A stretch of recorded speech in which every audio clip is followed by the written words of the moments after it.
African acid. To find out more, visit absa.co.za.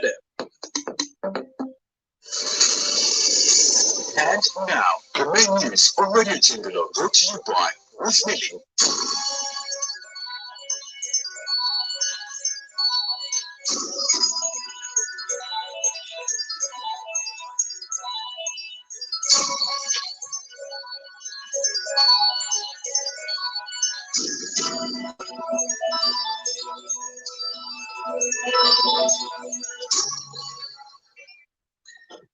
Radio Channel, so that we may be one through the cross. Good afternoon. With the main news, Kennedy Mbeo Jr.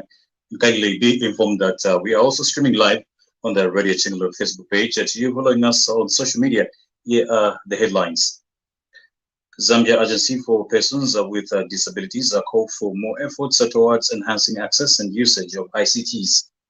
Follow the values of Christ. Zambia Under-20 Women National Team bubbling with confidence. The details. The Zambia Agency for Persons with Disabilities, ZAPD, on the Copper Belt has called for more efforts towards enhancing access and usage of information and communication technologies, ICTs, among differently abled people. ZAPD Copper Belt Provincial Coordinator Anthony Mwansa said persons with disabilities are facing challenges when accessing ICTs, such as the high cost of gadgets and lack of privacy, as some need help to key in passwords. Mr. Mwansa said there was a need for the Zambia Information and Communications Technology Authority ZICTA to directly engage persons with disabilities in order to understand and alleviate challenges they face when accessing ICTs. Speaking on a radio program supported by ZICTA, Mr. Mwansa said he is aware that ZICTA is making strides in ensuring that differently able people have enhanced access to ICTs. This is a key thing because the world we're talking about smart environments, smart cities, smart countries. And at the center of all this is information communication technologies. Eventually, at some point, everything is going to be linked. You're going to be able to do everything on your phone. Okay? Even in your home, regulate the lights, regulate your TV, everything will be from where you're sitting. Right. And again, most of this, even the remote controls for TVs, the phones, like I said, all of this actually comes from innovation because of trying to find solutions for persons with disability.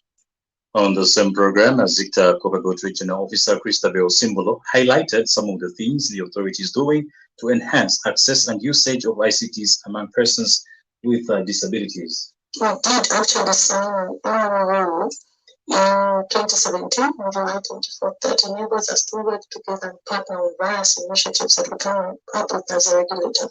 It is important for us to bring the people to their table as we make these policies, as we make implementations, as we make decisions, because they are the end users. So we have to learn based on their experiences, as well as some of the things they get to encounter on a day-to-day basis, so that even as we come up with solutions, it is based on things that they experience on a daily basis.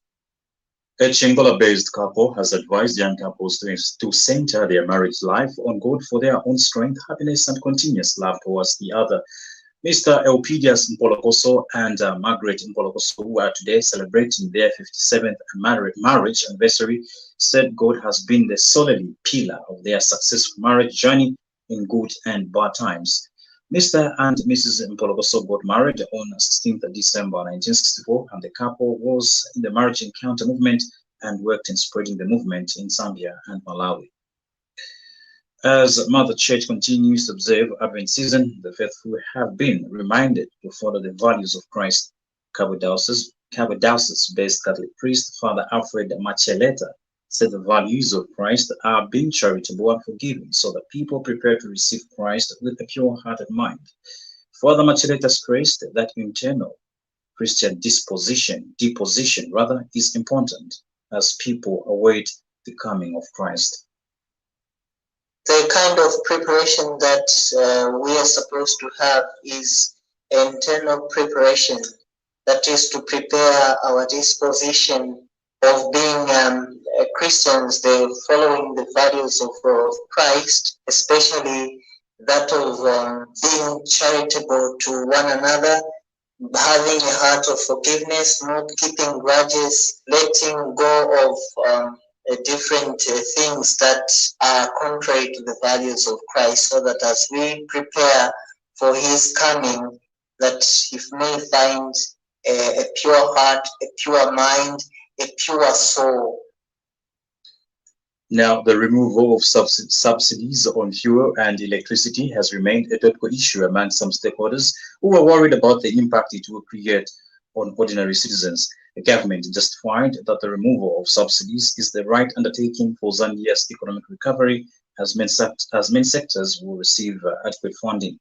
But Chengola-based politician Soko Mumba has argued and said the cost of doing business in the country would increase and in return have a negative impact on consumers.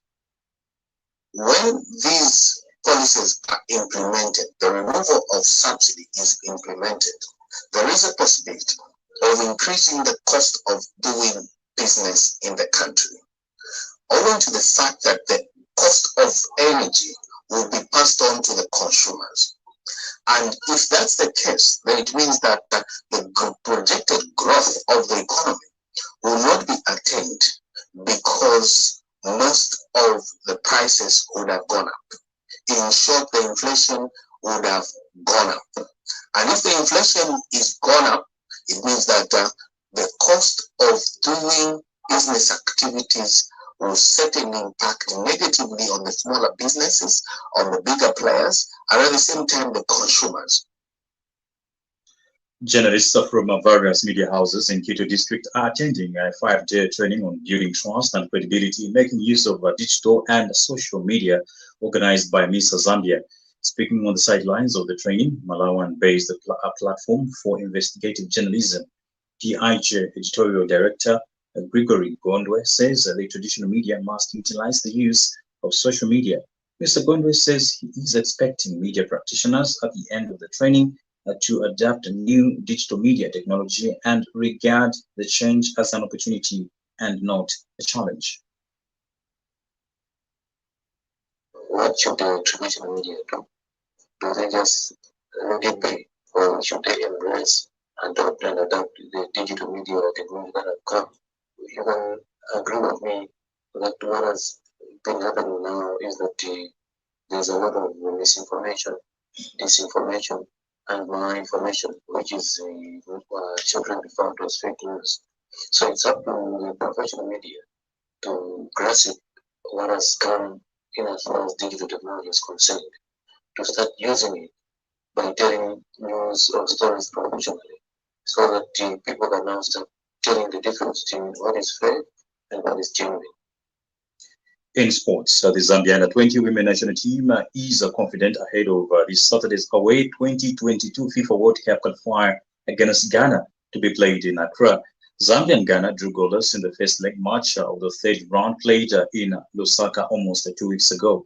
Captain Everine Katongo said Zambia must beat Ghana to advance to the final qualifying round of the World Cup. Everyone is very much excited and very ready for a game. Let's say it won't be easy, but we just have to work extra hard. We have to win the game because it's a must-win game. This game means a lot to us, so just have to win. It's a must-win game. We just have to know that outside those people won't cheat us, so they'll be frustrating us. Yeah, so we just have to understand what will happen there and just focus on the game which will be playing. Coach Charles Hallowen told journalists in Lusaka before departure for Ghana that Zambia is going to Accra with the aim of qualifying to the next round. We have worked on the team, especially in the final phase. Scoring was not all that good. We had chances, but we couldn't utilize them. So we have worked on that and see how the games will go from. They have ended well and they are looking good. Together with the experience they had doing their business in the South tournament, I think they will add the more needed value. It's an opportunity to all of us. We just have to put in everything, play to our level best. Thank you. emerge. Only 2 teams from the African continent will qualify for the Under-20 FIFA World Cup. As we end the main news this afternoon, the headlines again. Zambia Agency for Persons with Disabilities calls for more efforts towards enhancing access and usage of ICTs. Follow the values of Christ. Zambia Under-20 Women National Football Team battling with confidence. For these and more stories, feel free to visit the Radio Channel Facebook page. You can as well visit the Radio Channel website and listen live on www.radiochannel.org. And remember, COVID-19 is real. Follow the COVID-19 protocols. On behalf of the entire news team, my name is Kennedy Mbero Jr. Thank you for listening, and thank you for watching us on Facebook. We have the next news broadcast at 16 hours, and that will be Yashi Mchwemba.